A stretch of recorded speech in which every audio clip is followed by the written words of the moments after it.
Fala galera, belezinha? Sejam muito bem-vindos e muito bem-vindas a mais essa aula do canal aqui do Ciência e Brisa. Bom, essa aula vinculada ao curso de Mecânica dos Meios Contínuos é a terceira aula do curso. A gente está nessa parte ainda introdutória de apresentação de fundamentos de álgebra tensorial, tentando assim construir uma base em cima da qual a gente vai navegar aqui ao longo desse processo de construção de conceitos assim mais elaborados, né, capazes de dar para a gente assim, uma descrição matemática robusta, num certo nível de formalismo, de como meios contínuos se comportam. Então essa parte inicial de álgebra tensorial, né, eu acho que ela é muito importante, mas assim, é importante a gente sempre ter em mente a serviço do que ela serve aqui para a gente nesse contexto desse curso. Então na última aula eu apresentei para vocês basicamente assim o famoso operador delta de Kronecker, né? Que é um operador que a gente utiliza para fazer operações de produto escalar, basicamente. Na aula de hoje eu quero então partir, né, já assim, um pouquinho além disso, assim, quero também introduzir outros operadores, por exemplo, como o permutador de Levi-Civita, que a gente vai utilizar sempre para fazer operações de cálculo de produto vetorial, na verdade. Então já existem outras regras, outras lógicas assim por trás da construção desse operador. Então ainda é uma aula introdutória. E eu queria começar a aula de hoje então apresentando essa ideia de produtos escalares de ordem superior. Então a gente está muito acostumado assim a ver, né, um produto escalar entre dois vetores na projeção de um vetor numa certa direção, por exemplo, enfim. E aí de repente a gente percebe que essas operações elas podem ser elevadas a ordens maiores. Então aqui eu tenho um exemplo, né, do que a gente chamaria de uma operação de produto escalar duplo. Eu posso pegar, por exemplo, dois tensores de segunda ordem, A e B, né, e a gente usa aqui essa simbologia de duas barras paralelas aqui embaixo para falar que esse cara é um tensor de segunda ordem, um cara que tem 3 elevado ao quadrado componentes, né, 9 informações ali dentro, no contexto do espaço tridimensional. Eu tenho esse cara então sendo operado junto com outro tensor de segunda ordem B.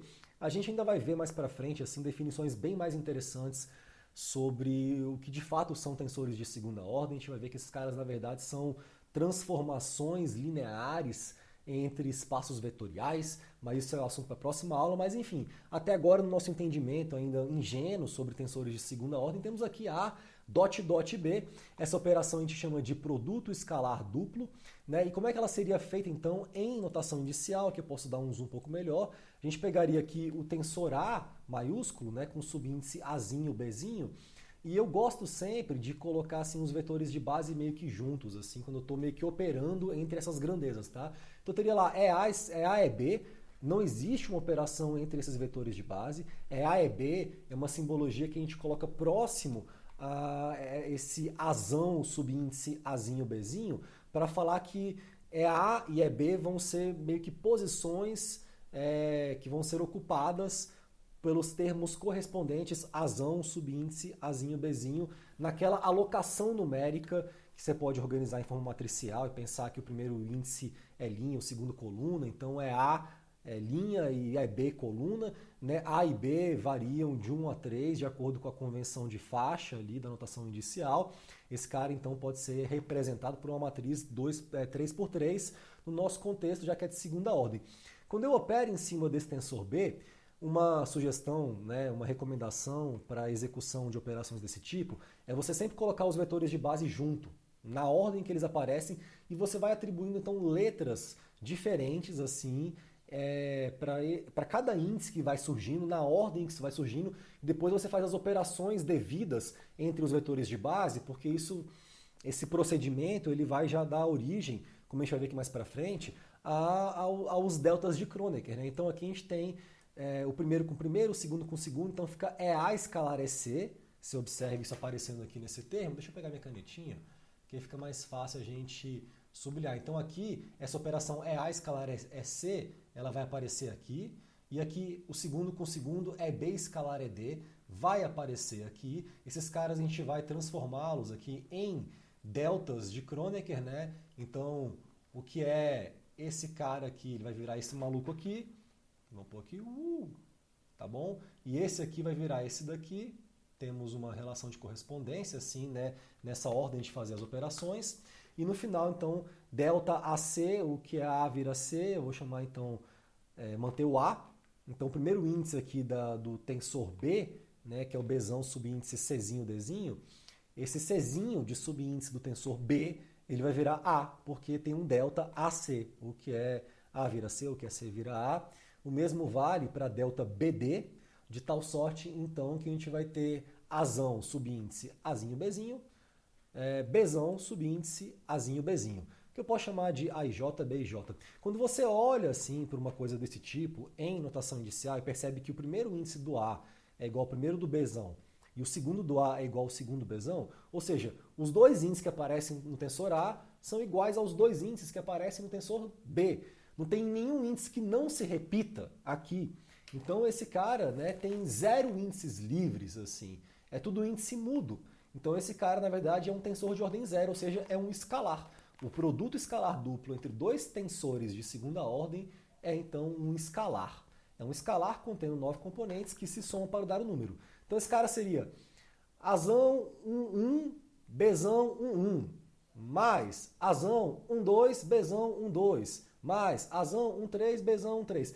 Somando os 9 termos, sempre os mesmos índices de A serão os mesmos de B. Esses caras se somam na convenção soma de faixa e vai dar um número, né? Uma coisa, mais uma coisa, mais uma coisa, mais uma coisa. 9 termos que se somam para dar um número. Então esse cara é um escalar, um tensor de ordem 0. Essa operação aqui, também ela pode ser estendida, né, para outros contextos. Então a gente pode pegar, por exemplo, aqui pegar dois tensores de quarta ordem. Deixa eu aumentar aqui a tela.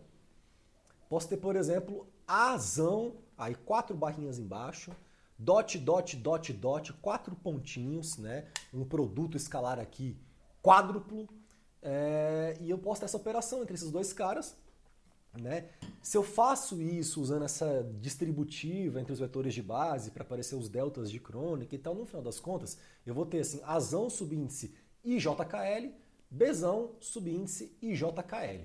Né? O mesmo Izinho do A é o Izinho do B, o Jotinha do A é o Jotinha do B, estão na mesma posição ali. Esse cara, então, também tem 0 índices livres, né? 3 elevado a 0, um termo só, esse cara é um escalar. Né? São 81 termos que se somam para dar um único número no final. Então essas operações elas são muito interessantes, assim, porque elas vão, na verdade, elas vão permitir que nós possamos então fazer coisas que já estamos um pouco acostumados a fazermos no contexto mais vetorial, num contexto de ordem superior, com mais termos, com mais possibilidades de representação de ideias, de informações alocadas espacialmente numa estrutura ali, tensorial, tá? Isso vai ter uma utilidade prática para a gente, assim, nessa busca por um formalismo matemático capaz de descrever de maneiras bem gerais o comportamento de meios contínuos, tá? Aqui eu tenho um outro exemplo também bem interessante, que é um tensor de quarta ordem que eu coloquei, Azão, então 4 barrinhas embaixo, dot, dot, Bzão, né, sendo Bzão aqui um tensor de segunda ordem. Se eu faço as operações aqui devidas, assim, no final das contas, façam isso em casa, você vai ter isso aqui, Azão subíndice IJKL, Bzão subíndice KL. Aqui é interessante porque o I e o J que aparecem no A não se repetem no B. Então eu tenho 2 índices livres aqui e tenho 2 índices que estão casados, atrelados, presos, despotencializados, mudos, né? O K e o L. Né? Então esse cara tendo 2 índices livres, esse cara é um tensor de segunda ordem. Então esse cara aqui representa as componentes de um tensor de qual ordem? Já respondi que é de segunda, eu sou péssimo, eu ponho as perguntas e eu mesmo respondo. Mas é de segunda ordem. Um desafio interessante seria você tentar, tipo, já que esse cara, veja bem, ele é um tensor de segunda ordem, eu posso então escrever ele em termos de uma matriz, não posso? Para montar uma matriz lá, né, 3x3. Tentem fazer essa matriz em casa. Né? Se ela couber nessa tela inteira, eu vou te dar um prêmio assim, porque você conseguiu ser um cara que tem a letra bem pequenininha. E aí você vai entender o poder de compactação da notação inicial. Faça esse teste, isso aqui eu acho que vai abrir a mente de vocês em casa. Inclusive, isso aqui não era atividade não, mas eu mudei de ideia, vai ser atividade aqui. Deixa eu colocar um negócio aqui bem legal. Pô, eu esqueci a minha fontezinha que eu acho tão linda, deixa eu ver qual que é. Tem uma fonte aqui que é tão bonitinha que essa aqui. Essa Purisa, boa. Então, Então aqui eu quero colocar então um para casa. Deixa eu pôr a fonte que eu gosto, porque eu acho que ela embeleza esse quadro. Pôr ela em negrito, vou pôr em tamanho 10 e vou escrever aqui embaixo, assim, ó. Para casa, não, tem que ser em vermelho, já defini que os para casa é vermelho. Para casa, represente este tensor de segunda ordem em termos, deixa eu ver aqui, de uma matriz 3×3. Isso aqui vai fazer parte da avaliação da disciplina. Eu estou numa política assim que eu decidi que ao longo das minhas aulas aqui, ficou muito grande isso aqui, eu vou passar algumas atividades assim que eu, na hora que eu sentir que isso aqui faz sentido e tal, que tem a ver com o assunto, que seria um bom treino, isso aqui vai na verdade aparecer assim, para casa. E aí tudo isso aqui, todos os para casas, né, de cada grupo de aulas assim, sei lá, os para casas das aulas de 1 a 3 vão constituir o primeiro estudo dirigido. Eu vou organizar esse semestre, né, essas tarefas de EDs, que são os famosos, os famigerados estudos dirigidos, que eu aplico aqui nos meus alunos, dessa maneira, tá? Então, assim, deu 3 aulas. Todos os para-casas da aula 1 a 3 constituem o primeiro estudo dirigido. Ponto. Semana que vem vai ser a entrega.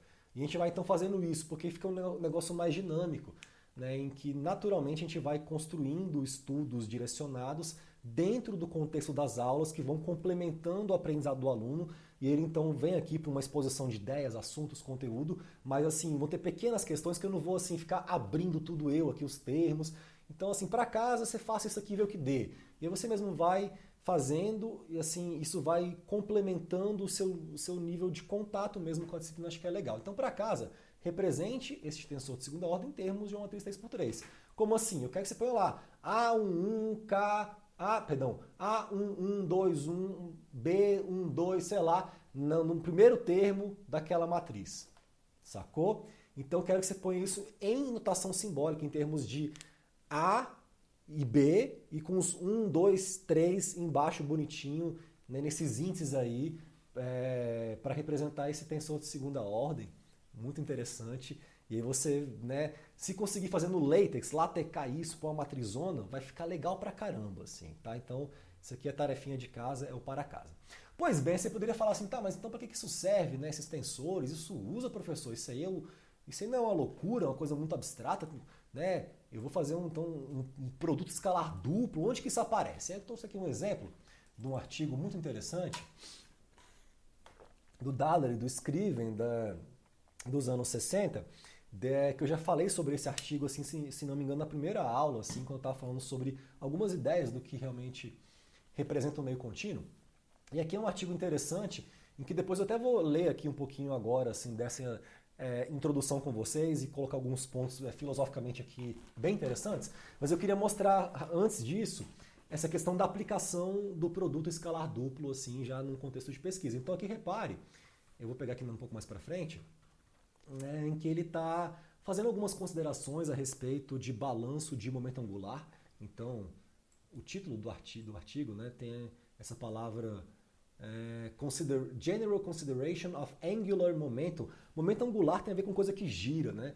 E ele fala também de polarização, que é uma ideia, na verdade, que a gente usa muito em fluidos magnéticos, que é, por exemplo, você pegar um ímã, você aplica esse ímã então no material que responde a isso daí, e essa resposta do material, né, a essa tentativa de alinhamento dos dipolos magnéticos desse material numa direção preferencial, a gente chama isso de polarização.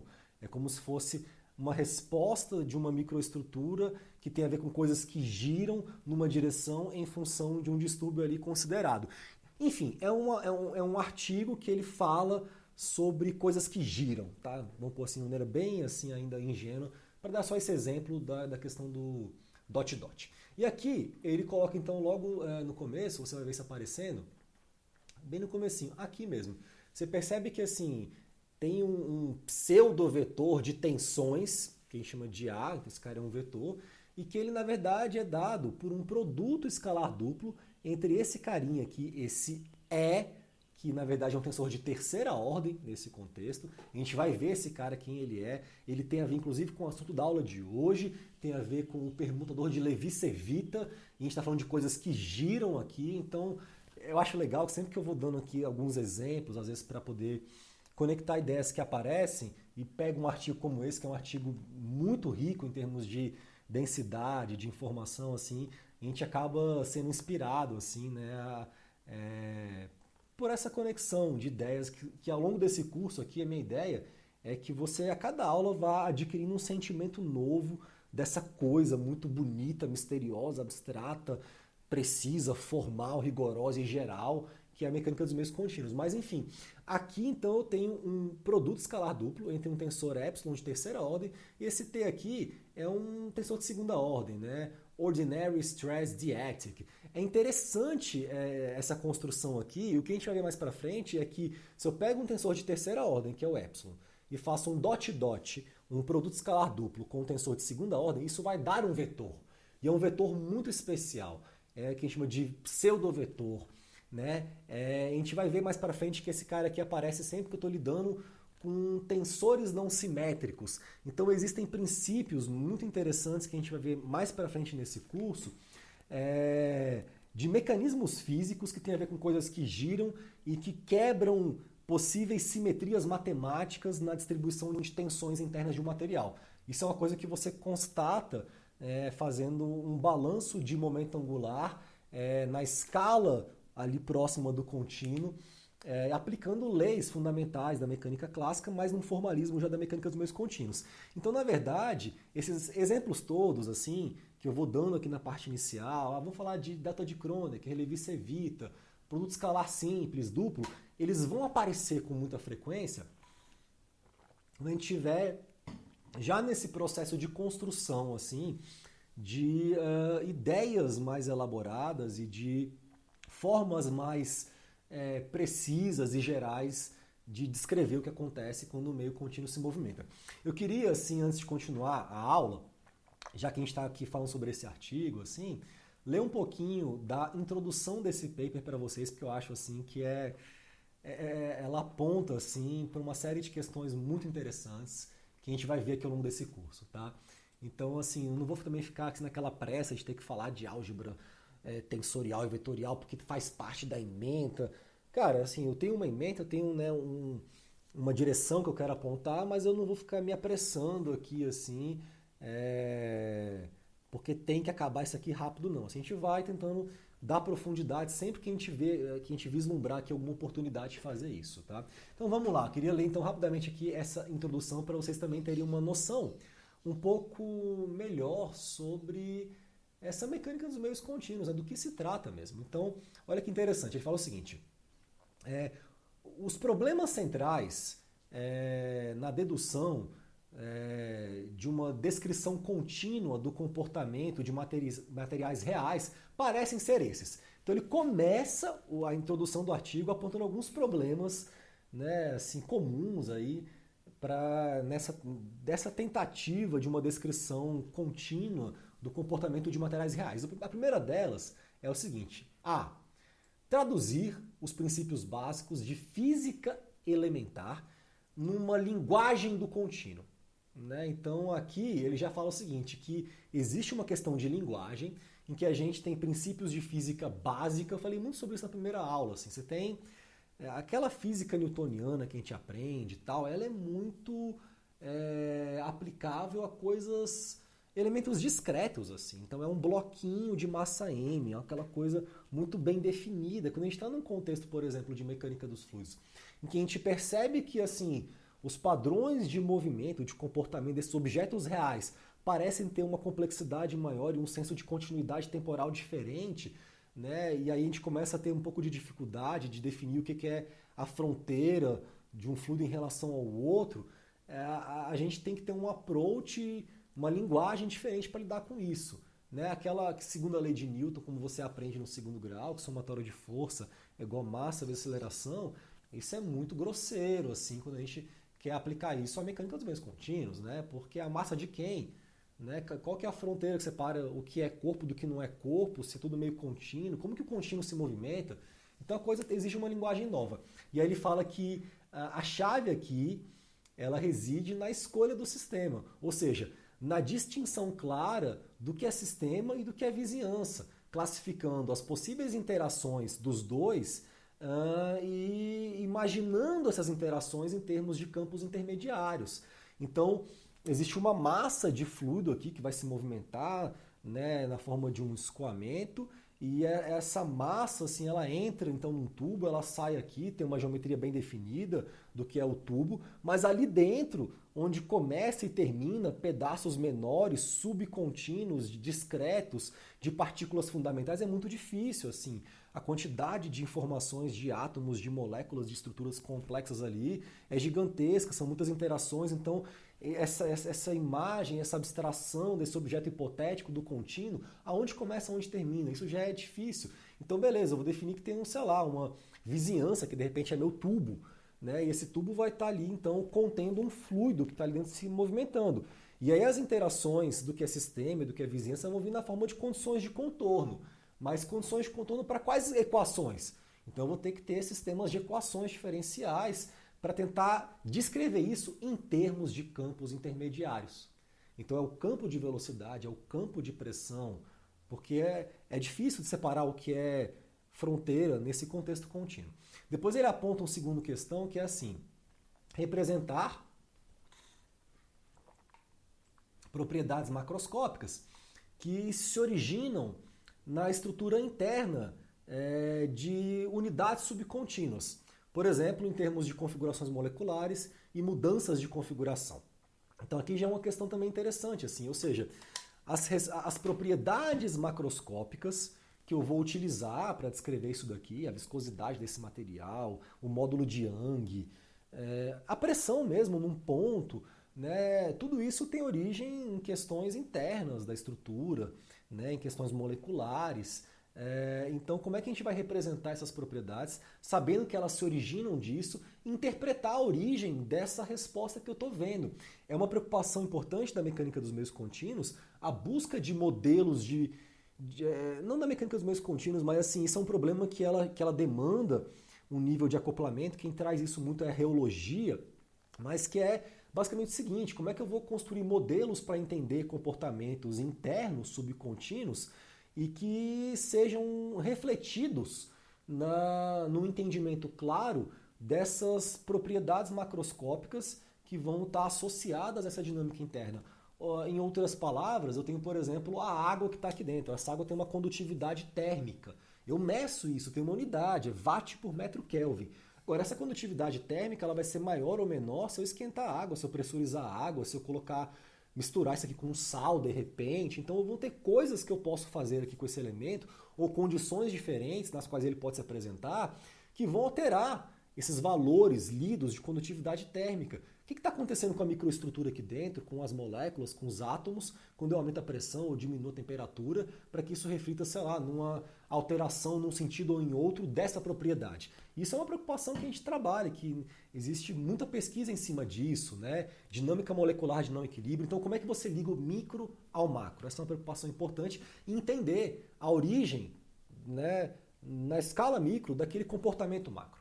Né? Em seguida ele fala assim, caracterizar esses aspectos de comportamento macroscópico que se originam no ordenamento, numa falta de ordenamento de processos agregativos em unidades subcontínuas, sejam eles átomos, moléculas ou maiores. Então, como é que internamente ali dentro esses elementos subcontínuos se comunicam entre si de maneira coletiva, né, ordenada ou desordenada, assim? Quando fala aggregations, processos agregativos de comportamento coletivo na escala subcontínua. Como que essas coisas se dão ali e como isso altera uma propriedade desse sistema? Vou dar um exemplo aqui simples disso. Em fluidos magnéticos, a gente tem uma propriedade fundamental que é a magnetização, né, que eu andei estudando bastante sobre isso na minha tese de doutorado, na verdade. E essa propriedade, basicamente, ela tá associada assim, a uma média do alinhamento dos dipolos de nanopartículas magnéticas numa direção específica ali de um campo. Pois bem, se você aplica um campo fraco, você vai ter um ordenamento meio mais ou menos das partículas. Assim, o campo está aqui, por exemplo, elas vão estar um pouco inclinadas em termos médios. Aí se você esquenta muito, por exemplo, o fluido, essa temperatura gera muita agitação térmica molecular, os dipolos ficam muito mais randomizados, é difícil do campo alinhar as partículas, então você diminui um pouquinho essa magnetização. Se você aplica um campo maior, ela aumenta. Então ela depende do campo, da temperatura, enfim. Agora, se eu vou densificando a minha suspensão magnética, né, tendo em vista que o fluido magnético é basicamente uma suspensão líquido-sólido, em que o líquido é um óleo base ali, carreador, e os sólidos são pequenas partículas de tamanho nanométrico de material permanentemente magnetizado, se eu densifico, ou seja, se eu concentro, se eu coloco mais partículas por volume ali, aumento a fração volumétrica de 5 para 15%, essas interações das nanopartículas ali dentro, elas vão ser responsáveis por um novo comportamento interno da microestrutura que vai gerar um desvio dessa condição, dessa propriedade em relação ao caso mais diluído. Então existem aspectos muito fascinantes de como esses elementos subcontínuos, essas unidades subcontínuas interagem entre si e como isso gera impactos nessa determinação de aspectos macroscópicos desse material que vão afetar sim o seu comportamento. Tá? Que mais que ele aponta de problema? Essa aqui é muito legal. Formular relações constitutivas admissíveis entre as variáveis que emergem descrevendo estados estáticos e dinâmicos de sistemas macroscópicos. Então, aqui, o que ele está, no fundo, falando é o seguinte: a gente precisa de relações constitutivas admissíveis entre essas variáveis. O que ele está querendo falar com isso? Relações constitutivas, a palavra já diz, tem a ver com constituição, do que é feito. Quando você muda a constituição de um material, você muda como esse material vai responder a um distúrbio qualquer. Então você pega, por exemplo, compara uma barra de aço e uma barra de madeira. A constituição é diferente. O tamanho dos átomos, os tipos de átomos, as formas pelas quais eles vão se conectando ali. E você sabe que as propriedades mecânicas da madeira e do aço são também diferentes. Então, se você pega a madeira e você tenta quebrar ela, ela vai responder de um jeito, o aço vai responder de outro jeito. Essa relação entre como o material vai responder em relação ao que você está fazendo com ele ali, a gente chama de relação constitutiva. Tá? Então é basicamente assim relações entre tensões, né, que tem a ver com carregamentos mecânicos, e formas de se deformar, deformações ou taxas de deformações. Essas relações são relações constitutivas.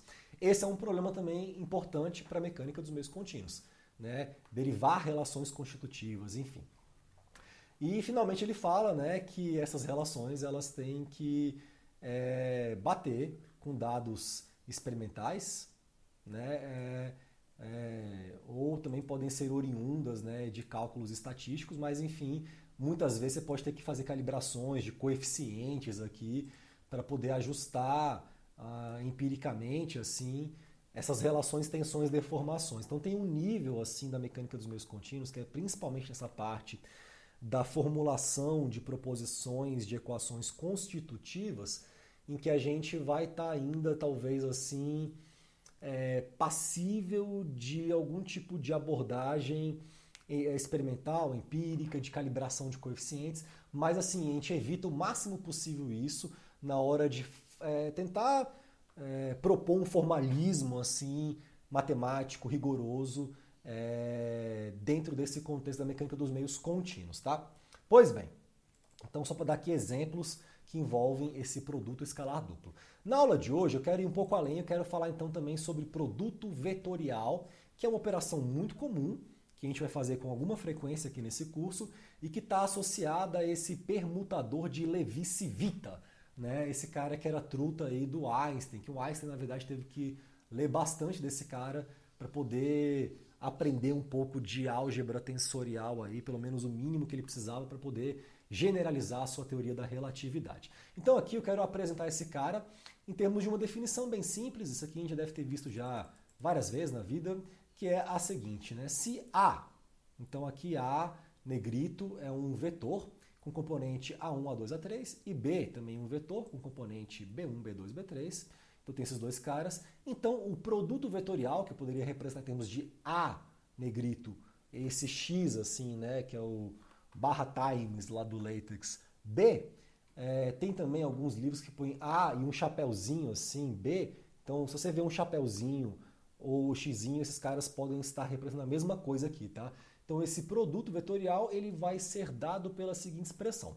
Eu vou ter aqui um vetor como resultado dessa operação, A vetorial B, e eu vou ter componentes A2B3 menos A3B2, tudo isso na direção 1, mais A3B1 menos A1B3, tudo isso na direção 2, mais A1B2 menos A2B1, tudo isso entre parênteses na direção E3. Reparem que quando o índice é 1, os termos que aparecem de A e B são 2 e 3. Quando o índice de E é 2, os termos que aparecem de A e B são 3 e 1. E por aí vai. Eles nunca se repetem, existe sempre assim.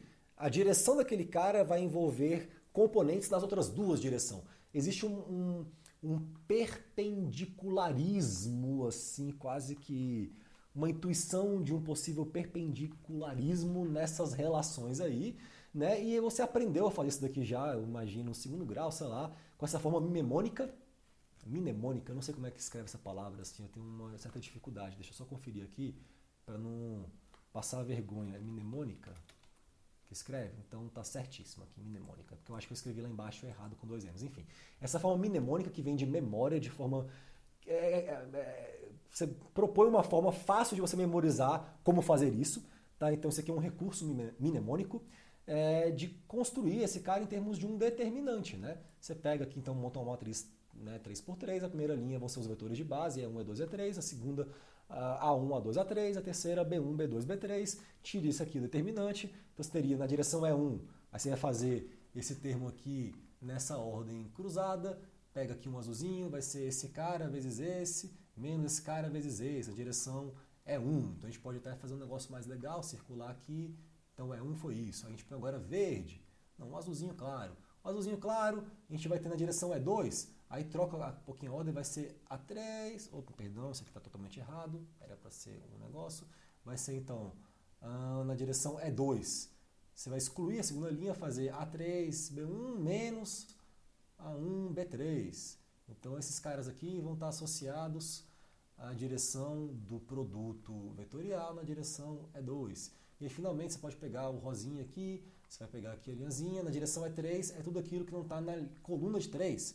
Vai ser A1B2 menos A2B1. Então isso aqui seria a parcela rosa ali dessa operação. Então isso aqui estaria na direção E3. Seria uma forma assim da gente fazer essa operação e recuperar isso que a gente viu aqui. Então, direção é 1, A2B3 menos A3B2, bate aqui com essa região aqui, A2B3 menos A3B2. O E2 também, o E3 também, beleza. O que é interessante sobre isso é o seguinte, vamos tentar interpretar esse cara em termos desses vetores de base ortonormais do espaço cartesiano 3D. Eu falei sobre um possível perpendicularismo, né, quando a gente olha para esses índices meio que trocados, então vamos ver isso acontecendo geometricamente. Imagine você que a gente tem aqui, então, esses vetores de base, E1, E2, E3 do nosso espaço ortonormal. Vem mais para cá, meu filho. Então, beleza. Ótimo. Temos aqui esses caras. Deixa eu pôr esse mais aqui também. Beleza. Se eu faço essas operações aqui entre os vetores de base, pegue E1 vetorial E2. Então, eu pego aqui 1, 2, 3... põe aqui embaixo de E1, E1, esse aqui é representando de E1, e aqui de E2. Então eu vou ter na direção E1, 0 vezes 0, menos 0 vezes 1, nada. Na direção E2, 1 vezes 1, 1 vezes 0, 0 vezes 0, estou aqui confundindo, menos 1 vezes 0. Então também 0, nada. Na direção E3 eu vou ter 1 vezes 1, menos 0 vezes 0, eu vou ter E3. Então eu peguei E1 vetorial E2 e deu algo em E3. Aquela famosa regra da mão direita, né, que vai dar esse sentido para onde aponta o produto vetorial. Você vê isso em termos desses vetores de base. Até aqui, nada demais. Lembrem-se que estamos aqui tentando generalizar as coisas. Essa é uma obsessão, é uma neurose da mecânica dos meios contínuos, generalizar as coisas. Então, essas ideias muito banais que você viu ali, produto escalar, vetorial, aqui a gente vai tentar generalizar um pouco mais a coisa, tá? Então o que sabemos até agora é que esse produto vetorial entre dois vetores resulta em um terceiro vetor perpendicular ao plano formado pelos dois primeiros. Então por isso falei de um perpendicularismo assim dessa operação. Perfeito. Vamos além. Agora, imagine que eu pegue, então, cara, né, e brinque para outros eixos. Fiz aqui E1 vetorial E2, aqui, deu E3. Agora, eu poderia fazer isso aqui como sendo menos E2 vetorial E1. Também vai dar E3. Se tu pegar aqui, mudar esse cara, a ordem, né, fazer menos E2 vetorial E1, por menos nos dois lados, vai dar também, inverter a ordem, vai dar E3. Então, existem algumas propriedades interessantes em que se você faz E1 vetorial E2, esse cara vai para cima. Se tu muda a ordem ali, ele vai para baixo. Tem que pôr menos para compensar para voltar a ser aquele mesmo cara. A ordem, ela já afeta. Isso já é uma qualidade diferente do produto escalar, em que a ordem não afeta, tá? E eu posso ter aqui combinações E2 vetorial E3, vai ser E1, E3 vetorial E1 vai ser E2. Ou seja, sempre que eu estou fazendo uma operação entre dois carinhas aqui, a resposta vai ser algo que não envolve nem ele, nenhum nem outro. Vai ser o terceiro. Então, se for 1 e 2, vai ser 3. Se for 2 e 3, vai ser 1. Se for 3 e 1, vai ser 2. Essa coisa de aparecerem ali caras diferentes em termos dos índices daquele vetor de base é uma característica desse tipo de operação e que tem a ver também, está associado a esse perpendicularismo das direções. Agora, eu posso ir além. Eu posso pegar essas relações aqui e repare que aqui eu tenho 1, 2, 3, 4, 5, 6 relações, basicamente, aqui. Eu posso pegar cada uma delas aqui também e trabalhar esses caras multiplicando escalarmente pelas outras direções. E posso construir mais opções aqui do que fazer com isso. Então eu posso pegar aqui e colocar aqui, além do produto vetorial, um produto escalar. Olha que legal. Então aqui eu estou... E2 vetorial E3, quando eu olho para minha tabelinha aqui, E2 vetorial E3, que aparece aqui, eu já vi que esse cara... Deixa eu fazer o seguinte, estou achando muito grosseiro. Vou pôr aqui, pronto. Bem legal. Já vi que esse cara aqui é E1. Então, se eu faço E1 escalar E2 vetorial E3, eu vou ter E1 escalar E1, esse cara tem que dar 1. Agora, existem outras operações aqui que também vão dar 1 se eu fizer. Repare, por exemplo, essa segunda. E3 vetorial E1. Então, deixa eu só fazer o seguinte, para ficar bonitinho. E2 vetorial E3, eu vou sublinhar aqui. Pegar uma outra corzinha aqui. Então, agora eu tenho E3 vetorial E1. É o rosinho. Eu venho aqui na minha tabelinha do lado, que eu já montei. E3 vetorial E1. Pode crer. Cadê eu? Que eu tô minha setinha, onde que ela tá? Achei. Esse cara vai dar E2. Então, se eu fizer E2 escalar isso daí, como esses aqui são elementos vetores de base ortonormais, tem módulo 1, E2 escalar, E2 tem que dar 1. Então, se eu fizer E2 escalar isso aqui, também vai dar 1. A outra seria eu fazer, pegar de azul, E1 vetorial E2. E1 vetorial E2, vem aqui do lado, é esse primeiro termo. Esse cara vai dar E3. Então, se eu fizer E3 escalar isso daí, eu vou ter também uma coisa que tem que dar 1. Então, esse aqui vai dar 1.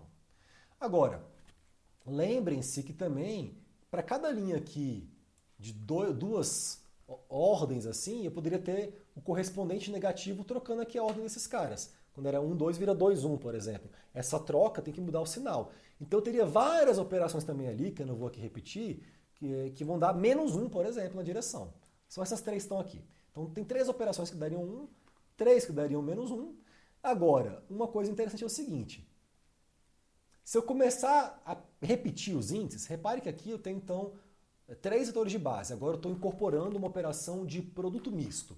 Eu comecei com escalar, agora mostrei um vetorial, estou fazendo aqui o misto. Então são 3 caras, eu tenho que ter 3 números. Essas duas primeiras linhas, as que dão 1 e menos 1, não tem nada que se repita aqui. Tem 1, 2, 3, 2, 3, 1, 3, 1, 2, termos de ordem. Aqui 1, 3, 2, 2, 1, 3, 3, 2, 1. Agora aqui embaixo, eu vou sempre colocar um que se repete. 1, 1, 2, repetiu. 2, 2, repetiu. 3, 3, repetiu. Aqui embaixo, o que repete é segundo. 1, 1, 2, 2, 3, 3, repetiu. Aqui embaixo, na outra linha, o que repete, deixa eu ver, também o primeiro, mas aqui mudou a ordem, também dá 0. E por aí vai. E eu fiz todas as combinações possíveis aqui, que dariam 0, todas elas envolvendo algum índice que se repete. Daqui, eu tenho a primeira linha 3 operações, na segunda eu tenho mais 3, 6... 9, 12, se você for somar aqui, você vai ter 27 operações aqui dentro, tá? Então aqui, o que a gente pode concluir? Essas 27 expressões aqui, elas podem ser resumidas em notação indicial simplesmente por EI escalar, abre parênteses, é J vetorial é K. Tenho 3 índices, convenção de faixa, convenção soma, pode crer, beleza. Então eu tenho aqui uma forma de representar 27 termos que ou vão dar 0, se algum cara se repetir, ou vai dar 1 ou vai dar menos 1, dependendo da ordem desses caras. Então, como a gente tem apenas 3 resultados possíveis para esses caras, 0, 1 e menos 1, o que a gente pode fazer aqui? A gente vai definir então um operador, que é um operador muito louco, que é o permutador de Levi-Cevita, que vai ser esse cara aqui. Eu vou dar um nome para essa composição, vai ser o epsilon de IJK. Esse epsilon de IJK, ele é o que a gente chama de permutador de Levi-Cevita. Ele na verdade representa também as componentes de um tensor de terceira ordem. Você supõe assim, epsilon IJK. É I, é J, é K, esse cara é um tensor de terceira ordem. É esse tensor de terceira ordem aqui, ó, que eu comentei que aparece no artigo do Daller e do Scriven, para falar de coisas que giram. É esse epsilonzinho aqui, ó, que está aqui. Ó. São as componentes dele são dadas pelo permutador de Levi-Cevita. E olha que interessante, a gente está falando aqui nesse artigo de momento angular, coisa que gira. Eu já apresento esse cara girando. Né? A definição desse permutador envolve uma forma também mnemônica de você entender isso aqui, que é você pegar esses índices I, JK, e você conecte eles, então, por uma setinha apontando num sentido horário de retorção. E aí é o seguinte, se a gente estiver falando de permutações no sentido horário, então epsilon IJK, epsilon JKI, epsilon KIJ, esse cara tem que dar 1. Se a gente estiver falando de permutações no sentido anti-horário, então o que seria anti-horário aqui? Epsilon IKJ, epsilon KJI, mudei o sentido, epsilon JIK, esses 3 caras dão menos 1. E se repetir o índice, é 0. Beleza? Então temos aqui um novo operador. Beleza. Então nessas expressões aqui, só para deixar claro essa coisa do sentido, na hora a gente vai, né, no fundo, substituir esses I, J e K por 1, 2 e 3, então mantém esse aqui, esse cara seria E1 escalar E2 vetorial 3, então você põe 1, 2, 3, opa, sentido horário, esse cara vai ter que ser 1, aqui é 2, 3, 1, então você põe 2, 3 e 1, você continua mantendo essa ordem, né, 1, 2, 3, só muda a posição que começa o termo, mas sempre mantendo esse sentido horário. Esses caras vão dar 1, esses caras que invertem o sentido, 1, 3, 2, 2, 1, 3, 3, 2, 1, eles são negativos, beleza? Sentido anti-horário, beleza. Então aqui o que também você pode observar é que esse permutador de Levi-Cevita, você pode mudar aonde você vai colocar o primeiro índice e tal, desde que você mantenha a ordem, esse cara é o mesmo termo. Então, epsilon IJK é a mesma coisa que epsilon JKI, epsilon KIJ. No meio de uma operação que envolva notação indicial, em que você se depare com esse permutador de Levi-Cevita, se você tiver que mudar quem é o primeiro, né, em relação a onde aparece ali, desde que você mantenha a forma, você pode fazer isso como você quiser, tá? E ao mesmo tempo, se você quiser trocar essa ordem de colocar esses caras, tem que pôr um sinalzinho de menos. Então, epsilon IJK vai ser menos epsilon JIK, porque você mudou o sentido. Que seria também menos epsilon... eu copiei aqui, meu Deus. JIK, aqui era para ser KIJ. Deixa eu mudar aqui, se eu consigo. KIJ, esse primeiro termo. É isso mesmo. Deixa eu ver. KIJ. Pronto, já mudei. Mas não era para ficar vermelho, não. Era para ficar dessa cor. Mas tá bom, deixa isso aí. Então, você teria que mudar aqui o sinal. Beleza, agora então vamos apresentar uma ideia, né, que é uma ideia interessante. Já até usamos ela, mas assim, colocar isso de uma maneira um pouco mais interessante, que é a ideia de produto misto. Na aula de hoje, eu quero ver se até o final da aula eu chego numa relação que existe muito bonita e muito interessante, muito útil e muito importante entre o delta de Kronecker e o Levi-Cevita. Esses dois operadores eles estão conectados por uma relação que a gente chama de relação epsilon-delta, ou identidade epsilon-delta, ou identidade de permutação. Tá? E isso vai ser feito a partir de um olhar um pouco mais cuidadoso para o que realmente significa um produto misto. Então, Se eu tenho três vetores A, B e C em R3, eu defino esse produto misto entre eles da seguinte maneira. Então, em termos de simbologia, você pode colocar um colchete por A, B, C. Isso vai estar representando, então, que você vai estar fazendo uma operação que é A escalar, abre parênteses, B vetorial C. Perfeito?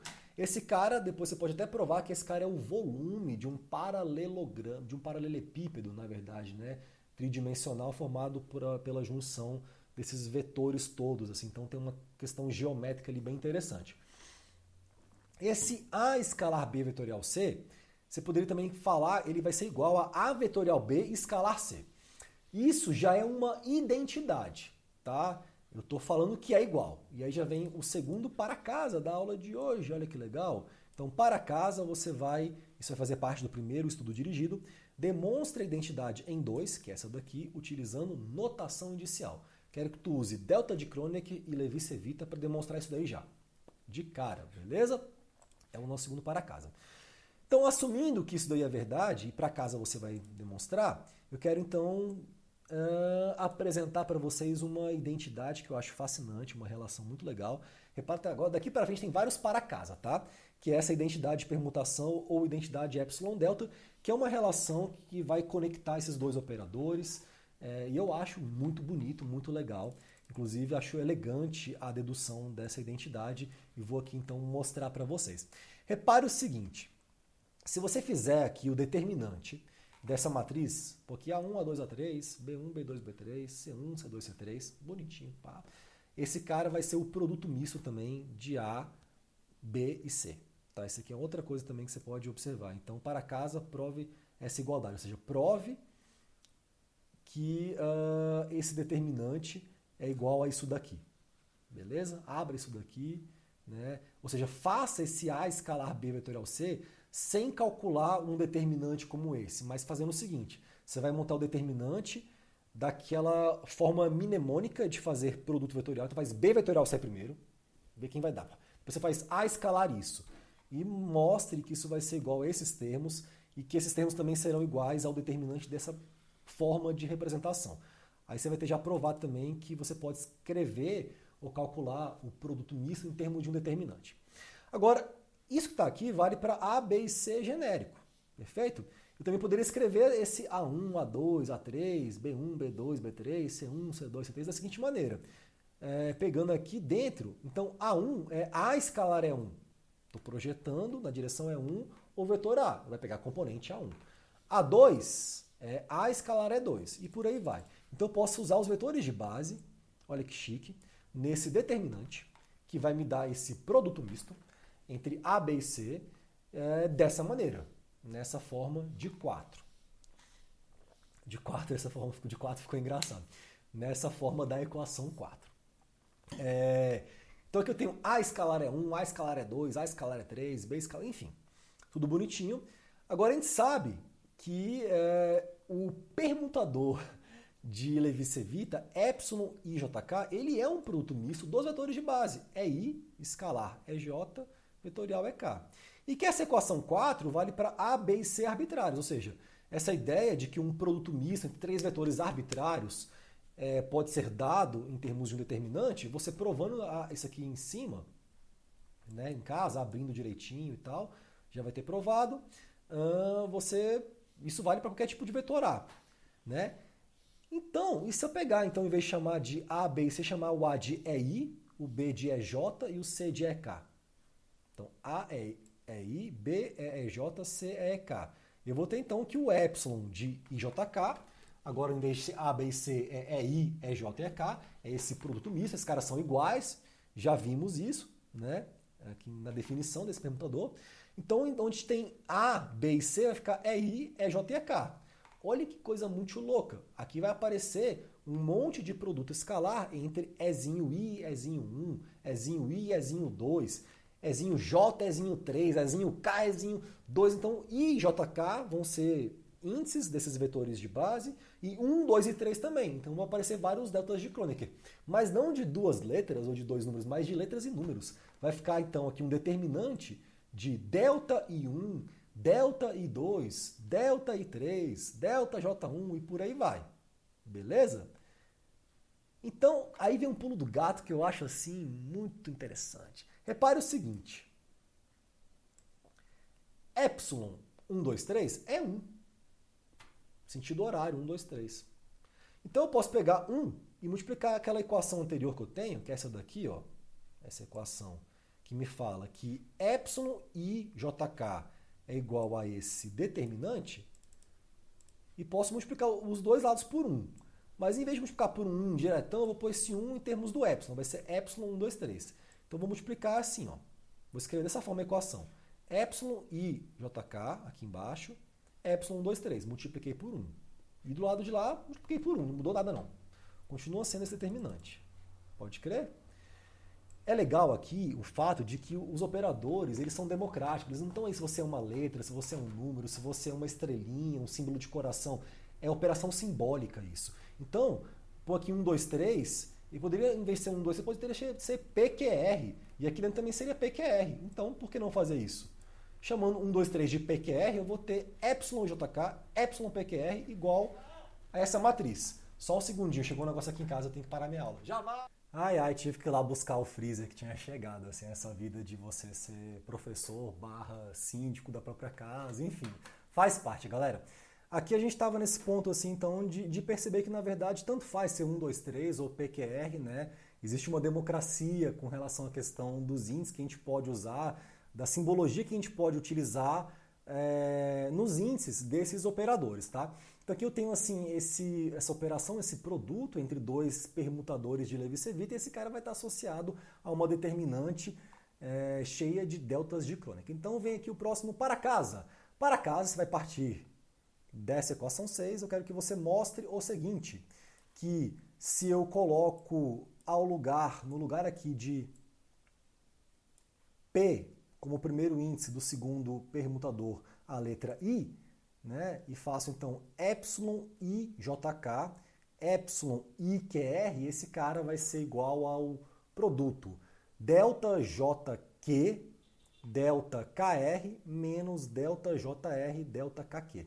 Ou seja, vai ter uma relação entre o permutador de Levi-Civita e os deltas de Kronecker, né? Sempre que eu tiver uma operação de duas operações de produto vetorial no mesmo lugar, em que assim você vai dar origem a dois permutadores de Levi-Civita, esse cara vai estar relacionado a deltas de Kronecker. Isso a gente chama de identidade de permutação ou identidade epsilon delta. Então até aqui a gente já viu os dois operadores que tem, já vimos que temos operações de produto escalar, de alta ordem, de ordem 1, produto vetorial também. Esses caras agora a gente sabe que estão relacionados, tá? Finalmente, então, eu acho que tem mais uma última coisinha aqui. Quando a gente pensa em termos de fundamentos de álgebra e cálculo tensorial, primeiro vem a parte de álgebra, que é somar, né, dividir, ou pelo menos fazer produtos assim, de um modo geral. E a gente vai ver mais para frente também como é que a gente tira uma raiz quadrada de um tensor, que é uma coisa bem interessante. Como é que você tira uma raiz cúbica de um tensor de quinta ordem? Isso é uma operação de álgebra tensorial. Isso é possível, tá? Mas tem um lance que é o cálculo. O cálculo envolve derivadas, principalmente, né? Essa ideia do cálculo diferencial, isso vai vir para a gente em termos do operador nabla ou operador gradiente, que, né, você pode então representar ele em notação indicial da seguinte maneira. Você pode pegar o nabla, a gente sabe que esse cara é um operador vetorial, são as derivadas parciais com relação às direções, as componentes x1, x2 e 3, nas direções x1, x2 e 3, ou melhor, E1, E2 e E3. Então esse cara é um vetor, ele é um operador vetorial, operador gradiente também, chamado de nabla, e eu posso fazer várias coisas com esse cara. Então aqui é só um resumo bem simples e bem rápido dessas operações de divergente, laplaciano, rotacional e gradiente, usando notação indicial, para eu passar um último para casa aqui para vocês, tá? Então aqui, o que a gente pode fazer com esse operador gradiente, meu povo? A gente tem aqui, por exemplo, o divergente de A. Eu posso tirar um produto escalar entre o operador nabla e um vetor A, por exemplo. Como é que eu faria isso em notação indicial? Né? Eu colocaria d dxi é i, essa aqui é a forma de representação do operador nabla, escalar, tem que pôr esse pontinho, aj é j. Como é que a gente opera isso na prática? Você vai aplicar, lembre que o nabla é um operador, então ele está sendo operado em cima, no caso, do vetor A. Então você põe o aj dentro da derivada parcial, vai ficar delta perdão, del AJ, del XI, e aí você vai fazer a operação que existe, que no caso é um produto escalar, entre o Ezinho I e o Ezinho J, entre os vetores de base. Então vai ficar Ezinho I escalar Ezinho J. E isso a gente sabe que é um delta IJ, um delta de Kronecker. Então, o que ele faz? Contração de índice. Então, o que aí vira J, ou o que a J vira I, fica DAI dXI. Isso é um divergente. Sempre que você observar uma expressão ali que tem o operador nabla, esse del, que é essa derivada parcial, com relação à direção x alguma coisa, e que o índicezinho do x é o mesmo índice do vetor, é porque houve uma operação entre o nabla e esse vetor, ou essa quantidade que pode ser também um tensor, enfim, houve alguma operação ali em que o índice do nabla teve que ficar igual a um dos índices desse cara em cima do qual ele operou. Nesse caso, como era um vetor, tinha um índice só, o único índice do vetor virou o mesmo índice do operador nabla. Houve uma contração de índice, houve uma operação de produto escalar. Esse é o divergente. Esse cara, eu posso aplicar em cima de vetores, de tensores de ordem 2, 3, etc. E ele diminui uma ordem, né, tensorial daquela grandeza original. Então, se A é um vetor, o divergente dele, né, é um escalar. Ou seja, se A é um tensor de ordem 1, o div de A é um tensor de ordem 0. Ele sai de vetor e vai para escalar. O Laplaciano, ele é o nabla escalar nabla. Então ele é um operador que ele é formado pelo produto escalar do nabla com ele mesmo. Então aqui você pode fazer del xi é i, escalar del xj é j. Esse cara vira uma derivada segunda. Aqui você pode pôr del xi, del xj e faça a operação entre os vetores de base. É i escalar é j, esse cara é um delta ij, o que aí vira j. Então, del 2, del x, i ao quadrado é um Laplaciano. Esse cara é um operador escalar. Se eu aplico o Laplaciano em cima de um escalar, continua sendo um escalar. Se eu aplico o Laplaciano em cima de um vetor, continua sendo um vetor. Ele não sobe nem diminui a ordem da grandeza. Já o divergente ele diminui, tá? Pois bem, e aqui eu tenho então o rotacional, né? Que ele sempre vai aparecer para a gente em notação inicial dessa maneira, através do permutador de Levi-Cevita. Então aqui eu tenho del xi é i, vetorial AJ é j, então o AJ entra aqui no del xi e eu vou ter EI vetorial EJ, que vai ser o epsilon de IJK numa direção EK. A direção resultante é uma direção que não é nem I e nem J, como a gente viu, é uma direção K, e esse cara, né, vai ter que ser um vetor. Então vai ser o epsilon IJK EK. Essa aqui é a forma que esse cara aparece. Pois bem, sabendo já tudo isso, a gente vem aqui e eu queria passar um último para casa para vocês, que é o seguinte. Utilizando essa identidade de permutação, epsilon delta, prove a seguinte identidade vetorial. A escalar grade de A, esse cara é um cara que aparece em muitos contextos de mecânica dos fluidos.